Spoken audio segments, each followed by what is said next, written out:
Robbie Lawler was out of control. This is Double Cross, the murder of Robbie Lawler. It was going to be an all-out war with him in the middle of it. A Crime World special investigation podcast based on my new book, Web of Betrayal, wherever you get your podcasts. So, Ken, you were writing last week about a dangerous situation that is developing in Finglas, where there is a genuine threat that somebody will be killed or very seriously injured. It's all connected with the murder of a guy called Anthony Josh Fowler. Can you take us back a bit to the death of Josh Fowler, as he was mostly known? Yeah, Niall, this happened just after midnight on November the 26th last. Anthony Josh Fowler, who is very well regarded in the community, but he was also very well known to the Gardai, but not considered a major gangland criminal or anything like that. On the particular night, there was a young individual in his house, and two other individuals called to his door at that hour. And what it seems to be is that these individuals were trying to retrieve a debt, which only amounted to a few €100. There's certainly no suggestion that they ended up, that they were at the property with the intention of causing a murder or anything like that.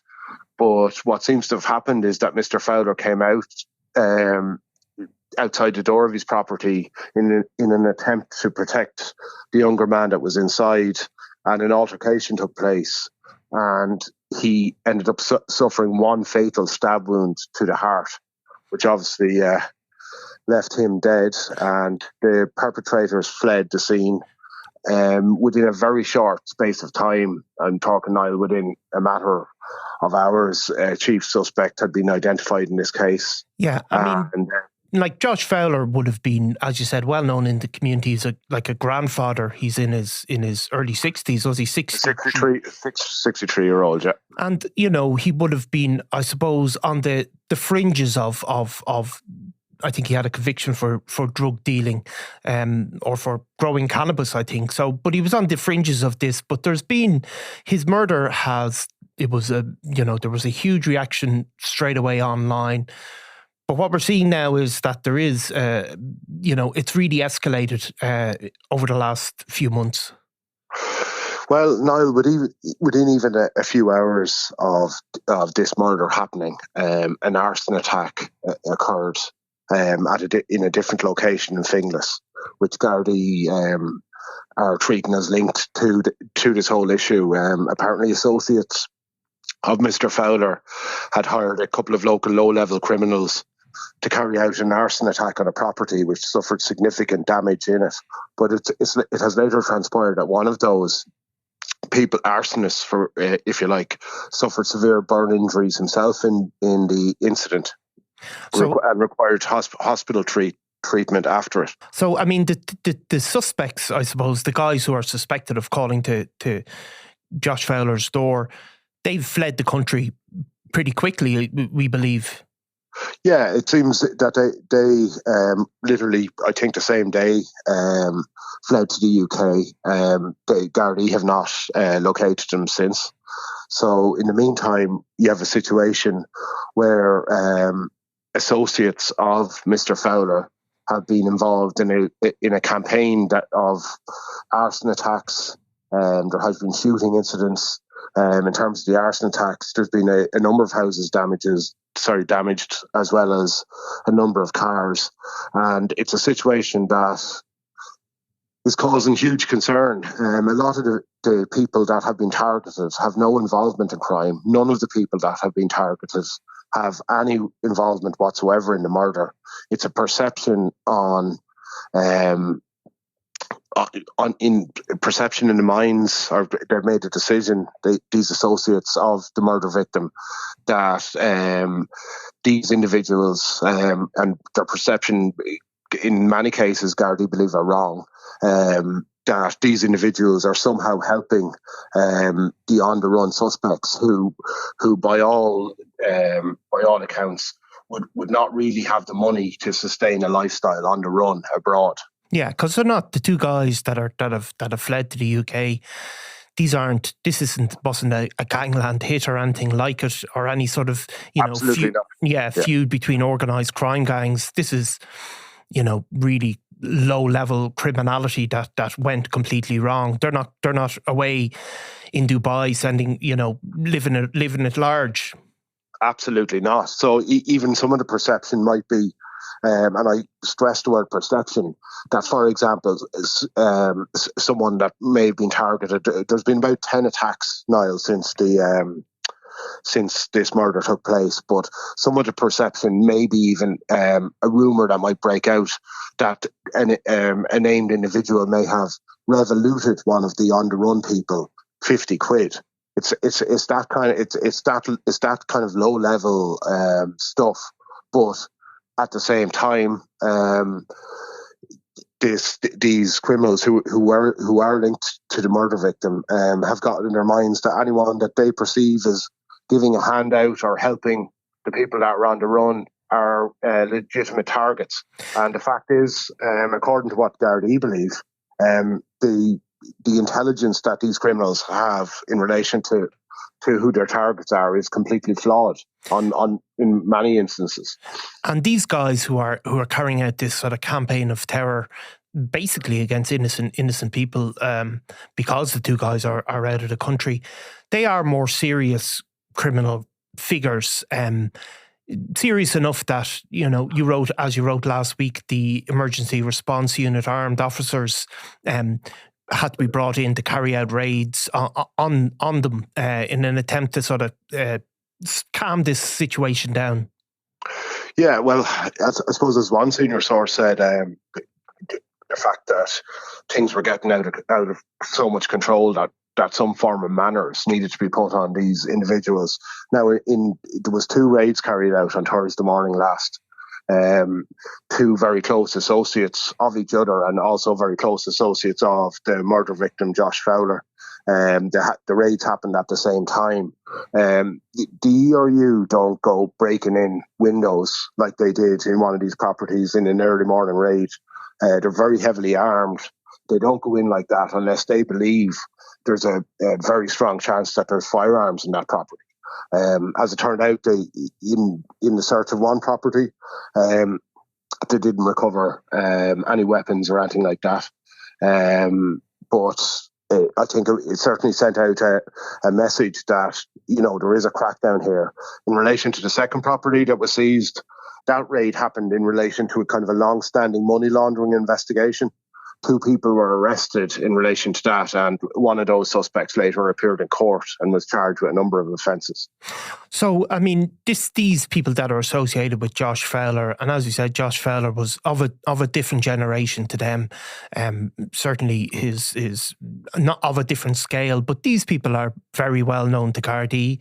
They've been involved in criminality in the broader Finglas area for a long, long time. They're one of the, and it has to be said, one of the many sort of networks that were involved in a feud with the flashy gang, as we call them. Obviously, as part of that, Josh Fowler's own son, Shane Fowler, I suppose his death could be linked to that ongoing struggle. I think it was in 2018 he died. Tell us about Shane Fowler's passing. Well, at that particular time, and we in the Sunday World and the Indo and the Herald, we would have covered a lot. There was a fairly vicious feud had broken out. And this was at a time as well when the Hutch-Kinahan feud was still a lot more active than it is now. And there was a large number of violent incidents linked to all of this. And Shane Fowler, he was killed in a motorbike crash that particular summer. Gardai investigated at the time because basically when he went off the bike, a firearm came from his clothing. A crowd gathered around the scene of where it happened. The emergency services, as in ambulance personnel, had observed the gun. But what happened then was someone from the crowd that was around the area, which is in the Dunsink area, Finglas, managed to pull that firearm away and kind of disperse into the crowd. That gun was never recovered. but it led to the belief, because of the feud that you outlined there at the start between the Fowler organisation, for want of a better word, and the Mr. Flashy gang, as we called him for legal reasons, that there was certainly a belief, or it was investigated, that he was on his way to carry out a shooting on the gangster that we know as Mr. Flashy. Yeah, and I mean, this feud has continued on. The Flashy gang, I suppose, in 2018 probably would have been at maybe the peak of their success, if you want. They're probably a diminished force at this stage. But there's these kind of ongoing tit-for-tat incidents have continued throughout the years. And obviously like, these things are very, very dangerous. You don't hear about these things all the time, do you, Ken? Like, you know, if there's a sort of a firebomb attack on a car, it doesn't necessarily make the front page. But these are very dangerous situations, and something can happen that an innocent person can be killed. You know, just something has to go slightly wrong. Well, yeah, and that is the primary concern right now, and it is a major concern at the moment in Finglas. Just in relation to going back to the murder victim, Josh Fowler, despite the fact, you know, we're saying he's older generation, he was a grandfather, and I spoke to, at the time of the murder, a number of people who knew him, and he was described as very affable. He loved the horses. He was always into a good joke. He's believed to be a man of a very strong Christian faith and so on. But he was also heavily involved in relation to the feud with Mr. Flashy gang. He suffered a very bad assault in one incident, and he was also considered to, all the intelligence and information suggests, he was present when a number of his younger associates were, you know, the notorious stash house that Mr. Flashy operated on the Rathote Road. He was there with a number of his younger associates when they shot it up and burnt it out. So, you know, he was you'd mentioned earlier as well about he did have that conviction for cannabis cultivation. So even though he was not considered a major gangland criminal, he certainly was, he was heavily involved in that particular feud, which obviously has nothing to do with his very tragic murder. And of course, it was at the time. It was these incidents, this sub feud, I suppose, and loads of these sub feuds broke out. In part, they were connected with the Hutch Kinnahan feud. Some of the Josh Fowler's associates, Josh Fowler himself, would have had maybe links to the Hutch crime organisation through blood relatives, basically, I suppose, where obviously Flashy was at least seen to be sponsored by the Kinnahan network at that stage. So that was the other context in which this all happened. Yeah, I suppose us in the media, maybe we're, because of these links, which are actually genuine links. There is a link between the Fowler organisation and the Hutch organised crime gang. And likewise, the Mr. Flashy gang, particularly because of the likes of Trevor Byrne and others, had strong links to the Kinnahan cartel. Maybe, you know, we were these kind of links. I won't say we overplayed them, but the fact is, in reality, the feuding that's going on in this particular instance is very much localized to the Finglas area. And no less dangerous because of it, because we see these kind of feuds that go on in across the city. They are very constant, aren't they? And people living in the middle of it, and often they're in it, the innocent families in particular, in the middle of it, they're basically bombarded with it every day. They're walking out of their house, they're not feeling safe, they're going to bed, they're in fear of petrol bombs. That's not to say now it's, you know, that there's the same levels of risk of people being shot as at the height of the Hutch Kinnahan feud, but it's very corrosive. I mean, there are other ones going on, for example, in the Blanchardstown area surrounding associates of Jason Hennessy Sr. That goes on. There's more or less constant incidents. There's also one out in West Dublin as well, that continues on as well. Yeah, the Blanchardstown feud, we all know about the steakhouse murder, and that the verdict in that trial is due in the next couple of weeks at the Special Criminal Court. That's the case of Jason Hennessy Sr. But there has been a very, I don't know what way you could probably describe it, but it's been going on almost 2 years in the Rowanstown, Clondalkin area, Niall, and it's actually been a miracle that no one has been murdered in relation to it. There have been so many violent incidents, so many shootings, so many houses burnt out.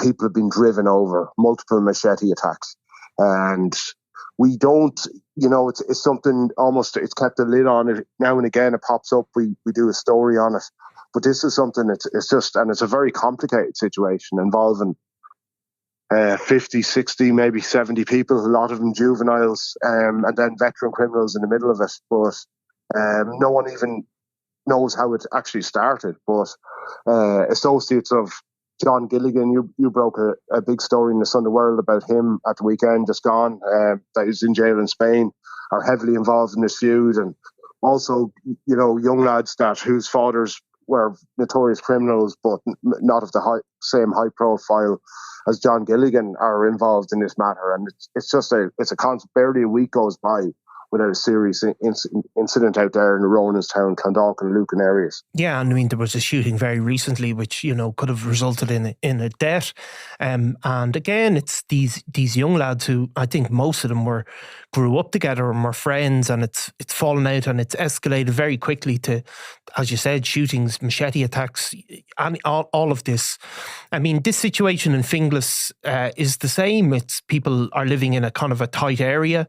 There's relatives of all sorts of people scattered around and living amongst each other. Do we think this most recent Garda operation, is there a sense that this could ease it? And is there any particular progress, I suppose, in that investigation into Josh Fowler's murder? Well, to answer the latter part there, in the Josh Fowler murder, a suspect has been identified along with a person of interest that may have knowledge about the murder. So once Gardai receive information that they're back in Ireland, if that was to happen, they would be arrested on site.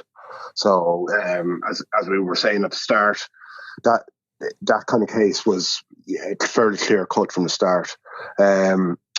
In relation to your first point, no, there's not a great deal of optimism that things are going to calm down in Finglas with this current situation. The particular organised crime group have the backing of a number of other serious criminal elements in the area, and who the people they're going after are in some cases not even involved in crime.